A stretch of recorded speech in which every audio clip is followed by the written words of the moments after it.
Rough for Nick to be in here. Now we're going to make our way to Ninja and Marshmallow, who this is another great spot to chill by. You get a ton of loot at the Lazy Lagoon, and on top of which, you know, I think there's I believe there's going to be some ballers close by. If you want to go for that, you also have the cannons you can use, I believe, to get out of there too. Yep, there's a lot of options for mobility here for sure. But you know what I like that's going on here, at least with Ninja and Marshmallow. Ninja straight up adopting, you know, his scrim and or competitive strategy, right?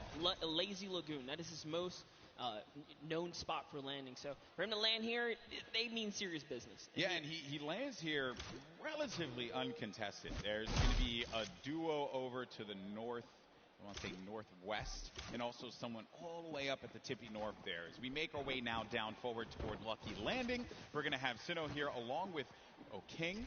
We're gonna be seeing a lot of Sinnoh and O'King. Let me tell you guys right now, do not sleep on this duo right here. They are so good. Had the pleasure of casting and seeing them at the South Korean event that we flew out to and covered over there.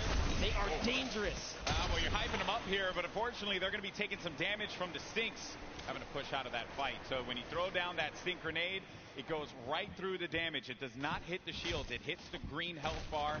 Not what you want to see happen here. Player, though, is going to be tucked away in the corner.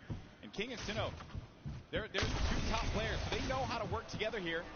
Try and pin their opponents into a bad spot. Here a few shots as well. More eliminations starting to go through. Nick A30 gets one onto Claire Grant. Aiden as well picks one up. Mackenzie's out of it. And then King and Sinnoh, they're just going to get, King's just going to get out of there. Yeah, just wanted that pressure, but you know what? Figured a team that's working together is definitely a dangerous one. And we touched base with Yoshi a little bit earlier today. Looks like his partner Freddy is down here. He's off. He's on a quad. Can he get away? No, he hasn't. Get away! Oh no! The fight's here. Marksman. Oh, and he just tagged up. He tagged up the quad a few times. Did manage to hit him. If he would have picked up that infantry, could have had that pinpoint accuracy with that weapon. Probably could have provided a little bit more for him there, but it's also going to be a player up above. There goes the infantry rifles I mentioned before. It's such a precise weapon to take advantage of. JT Brown, they're looking around. Going to have Jeremy Ray Taylor up above in that box there, Monster, and they're going to be split up a little bit because they want to clean up this player around, see if they can get any of the resources. And they did convert it right there, and a little nifty trick Marksman used there, pulling out his pickaxe to reset his reticule so that his crosshair kind of tightens up just to make sure he can be as accurate as possible.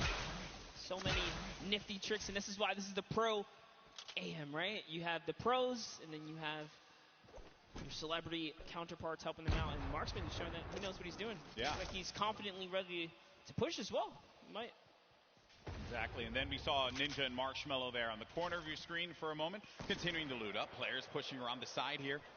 This is going to be coming from the west. GT Brown, they're going to get vision. He has that snipe out.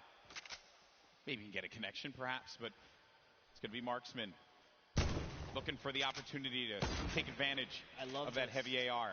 Yes, I love this. JT Brown ready to back him up. He's got extra shields and everything. He's got that legendary sniper. He knows exactly where this player is at. Just looking for a small peek right here.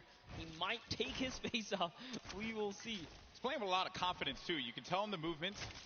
JT Brown has played in multiple, I think he's played in every single Pro-Am that we've had. So no stranger here to this big stage. And then they're not really going to go for that fight. There wasn't really much of a reason for them to try and push in for that fight, Monster. That player did have that natural high ground.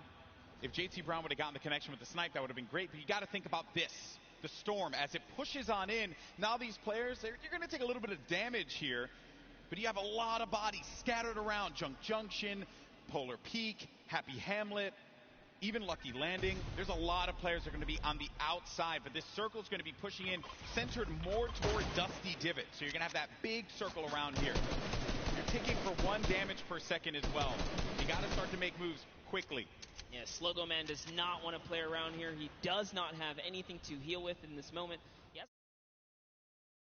That one person trailing behind him, that was that Bai Tam Yang. You did better. I didn't even try to. Hey, it's a little Spanish right there, but hopping over to Ewok and Jordan Fisher. You got the accent. You got the capability. I respect it. I can pull it. I know you can. All right. So Ewok and Jordan Fisher. This duo at the summer block party. Ewok hunted Jordan Fisher down. Enemies have become friends here. And with the baller and the shadow bombs, they're going to rotate on out, get to the safe zone. A few players are going to be around here as well. And Ewok just tagged him. Take full advantage of the ping system, right? When you're able to do that, that helps so much. Sometimes you don't even need to use your words. You can just use the ping system to relay where the threats are going to be. Exactly, and that's what Ewok used as their primary form of communication here. She's going to lay down some fire. Didn't quite connect, but it's all good. Can she get a couple more shots? If they catch an advantage, we saw what she did last time to Jordan Fisher in the previous 2019 Pro-Am, right? The last one that just passed by where she made her debut. She pushed all the way across the field. She showed. Ewok gets very aggressive. She will get down. Living up to that Ewok name. You know, Ewoks will just go and bite your ankles. So that's what Ewok did in that last Pro-Am. But now we're going over. And there's Kay. Crowd popped for him when he had come out. Kyle Kaplan as well. I like how Kaplan's got his marshmallow fit on as well. Not trying to throw us off at all. You know, honestly, that's like, I wouldn't use this, right? If you wear this fit, you're tempting other people to be like, dude, that's marshmallow, isn't it? Right? And then they just want to push.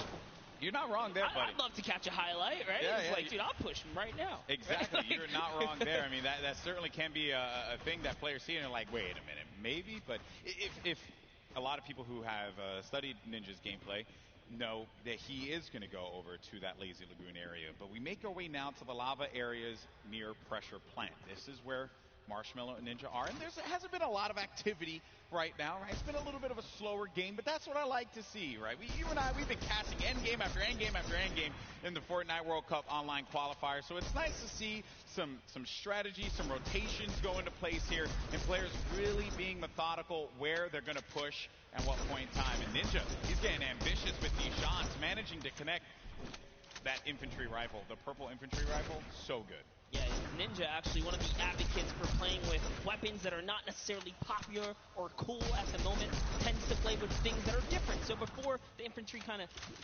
rose in popularity after the changes, he was already running it, deeming it one of his favorite weapons to kind of play with. He's always been like that in any game that he plays. I remember many times casting him, whether it be Halo or any other title. He always goes for the road less traveled and does a lot of damage there with that infantry rifle. Look at these players as they fly about through the jet streams. Myth on the other side as well.